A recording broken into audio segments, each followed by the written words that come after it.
In the kingdom of Blackthorn, where the moon ruled the night sky and wolves ruled the land, King Draven Blackthorn sat upon a throne carved from ancient oak.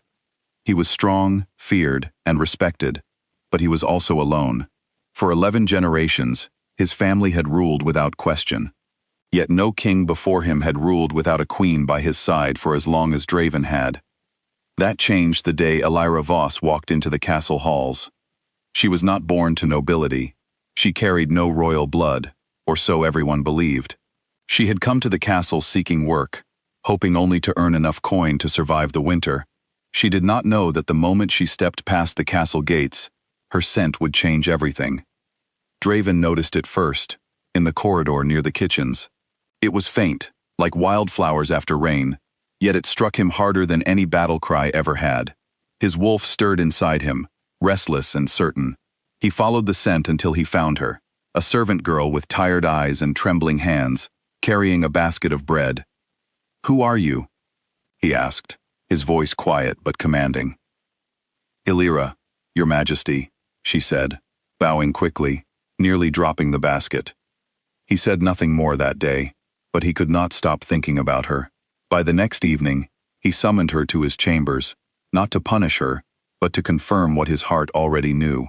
When she stood before him, he took her hand gently, and the moment their skin touched, the bond ignited between them, undeniable and complete. "You are my mate," he said softly. Elira's eyes widened in shock. She had heard stories of fated bonds, tales told by the elders about how the moon chose 2 souls to be one. She never imagined it could happen to her, a girl with no family name, no title, and no fortune. The court did not receive the news well. Whispers spread through the halls like wildfire. Nobles believed the king should marry someone of noble blood, someone who could strengthen alliances, not a servant girl found scrubbing floors. But Draven did not care for their opinions. He announced her as his intended queen before the entire court, silencing all objections with the weight of his authority. Yet not everyone in that room accepted defeat so easily. Prince Kaelin Blackthorn stood near the back of the hall, his jaw tight, his eyes locked on Elira with an expression few could read. He was Draven's younger brother, born only 2 years apart, yet those 2 years had cost him everything. The throne, the title, the respect of the kingdom, all of it belonged to his older brother, simply because he had been born first. Kaelin had spent his whole life standing in Draven's shadow, smiling through gritted teeth, while his brother received praise he believed he deserved more. When he saw Elira, he did not see a future queen, he saw an opportunity. Over the following weeks, Kaelin began to insert himself into Elira's life carefully, quietly, like a shadow slipping beneath a door. He offered her kindness when she felt overwhelmed by the pressures of court life. He offered comfort when the nobles mocked her manners and her humble background. He made himself seem like the only person in the castle who understood her. "They will never accept you," he told her one evening as they walked through the garden. "No matter how much my brother loves you, the court will always see you as beneath him. It is only a matter of time before political pressure forces him to choose duty over feeling." Elira frowned, her heart aching at the thought. "Draven would not do that." "Wouldn't he?" Kaelin asked, his voice gentle, almost pitying. "He is a king first. He has always been a king first. Even his love for you cannot change centuries of tradition. Seeds of doubt, once planted, grow quickly in fertile soil." Elira began to question everything. She noticed how busy Draven had become, consumed by matters of state, war councils, and endless meetings. She mistook his responsibilities for distance. She mistook his exhaustion for indifference. And Kaelin was always there, ready to comfort her whenever loneliness crept in. One night, during a fierce storm that shook the castle walls, Elira found herself overwhelmed with fear and sorrow. Draven was away, dealing with a border dispute that could not wait. Kaelin came to her chamber, claiming he wished to check on her safety. He stayed longer than he should have. He spoke softly, told her how much he admired her strength, and how he wished things had been different between them from the very beginning. In a moment of weakness, confusion, and manipulated emotion, Elira allowed him closer than she should have. Before she could fully understand what was happening, Kaelin pressed his mark against her skin, forcing a bond that was never meant to exist.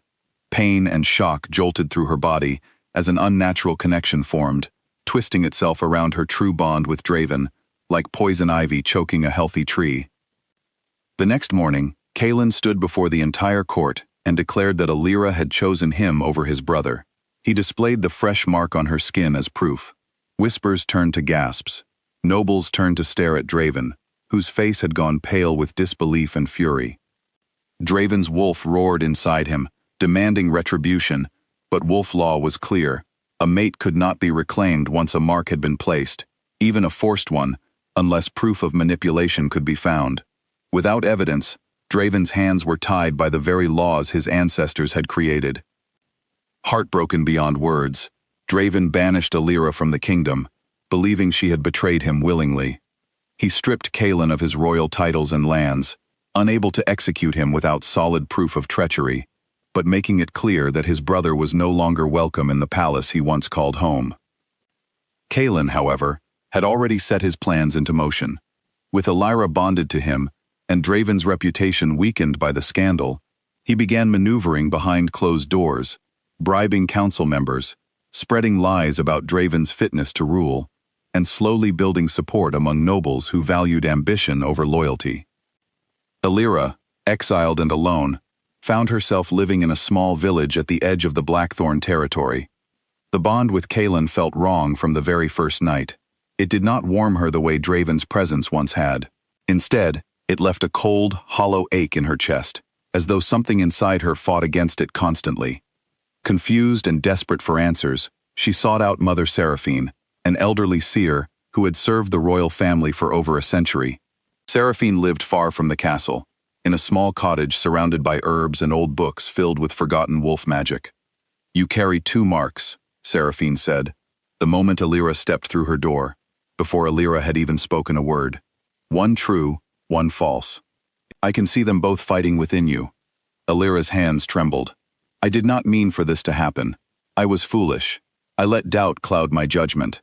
Seraphine studied her closely, her ancient eyes narrowing as though seeing something far beyond the surface.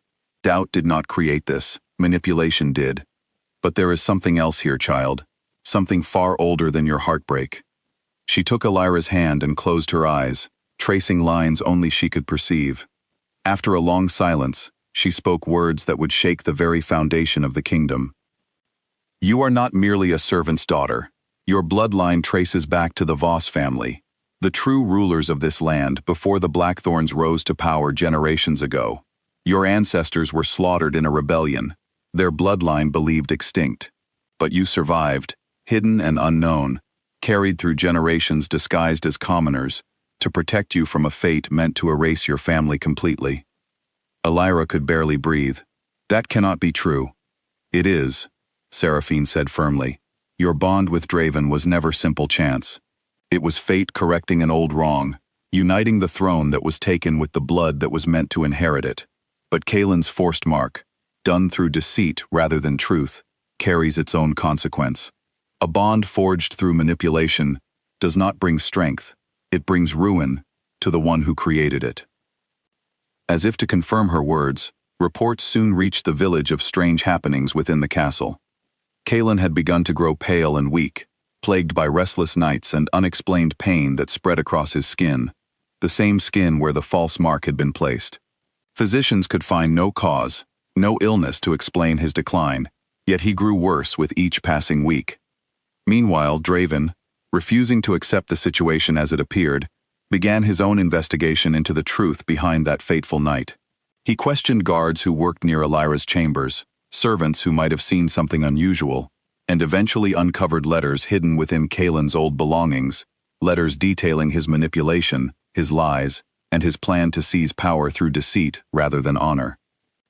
Armed with this evidence, and guided by a message from Seraphine explaining Alira's true heritage, Draven finally understood the full weight of what had happened. He had not lost his mate to genuine betrayal. He had lost her to his own brother's desperate hunger for a throne that was never meant to be shared. Draven rode to the village where Alira had been living in exile, his heart pounding with a mixture of hope and fear. When he found her standing outside Seraphine's cottage, their eyes met, and the true bond between them pulsed with a warmth neither manipulation nor distance could destroy. I never stopped believing something was wrong, Draven said, his voice thick with emotion. I should have searched harder before I let you go. Tears filled Alira's eyes. I let doubt guide me. I should have trusted what we had. We were both deceived, Draven said gently, but we do not have to remain broken because of it. Together, they returned to the castle, prepared to confront Kaelin and expose the truth before the entire court. By the time they arrived, Kaelin's condition had worsened dramatically. Dark, spreading marks covered his skin, remnants of the curse that came from forcing a bond built on lies rather than genuine devotion.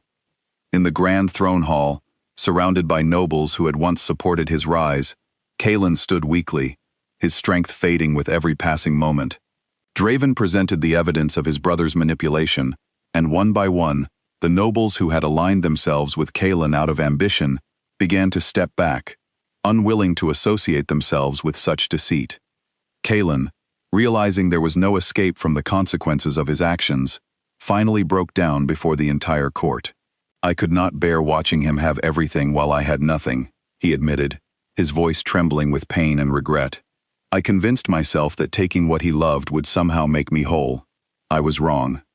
As the final words left his lips, the curse reached its peak. The false mark upon his skin turned completely black, and Kaelin collapsed to the floor, the weight of his own betrayal finally consuming him. The bond he had forced upon Alira shattered the moment his life faded, releasing her completely from its unnatural grip. The true bond between Alira and Draven surged back to full strength, stronger than ever before, no longer hindered by manipulation or doubt. The court watched in stunned silence as the truth of Alira's heritage was finally revealed, confirmed by Seraphine's testimony and ancient records long hidden within the castle archives. Alira was not merely Draven's mate. She was the last surviving heir of the Voss bloodline, the true rulers whose throne had been taken generations before through violence and betrayal. Her union with Draven was not simply a matter of love, but the healing of an old wound that had divided their people for over a century. In the days that followed, Draven declared Alira his queen, not out of mercy or pity, but by rightful blood and true fate. The kingdom, weary from years of hidden guilt over the Voss family's tragic history, welcomed the union with a sense of relief and renewal neither bloodline had felt in generations. Standing before their people beneath the light of a full moon, Draven took Alira's hand, their true bond radiant and unshaken. The pain they had endured, the betrayal they had suffered, had ultimately led them to a truth far greater than either of them could have imagined. The stolen crown had finally been returned to where it always belonged, and from the darkest betrayal came the light that healed a kingdom's oldest wound, uniting two bloodlines and proving that even the deepest deception cannot outlast the truth meant to set two souls free.